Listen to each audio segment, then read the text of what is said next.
Sports have a way of inspiring people, but it's not just the play on the field. Organizations like the Chicago Cubs are reimagining their impact outside the lines, finding new ways to cut waste and repurpose anything they can.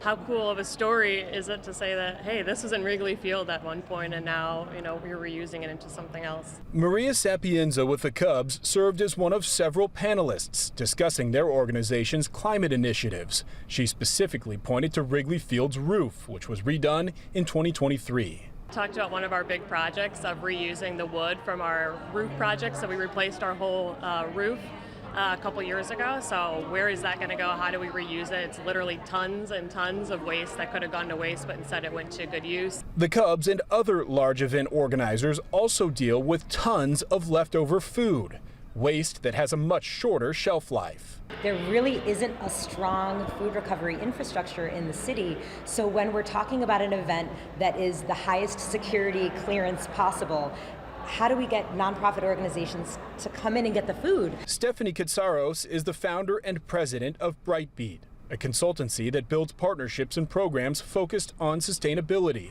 She served as an advisor for the Democratic National Convention last summer. There were over 25 community organizations that we were able to feed with surplus food at United Center, McCormick Place, and Navy Pier, which were all venues for DNC events. And while event organizers acknowledge the politics that surround climate conversations, it's their hope that elected officials educate themselves on climate solutions that best serve their constituents. They want to keep the electricity on. They want to have people drinking clean water. They want to make sure that the air isn't causing asthma for their kids.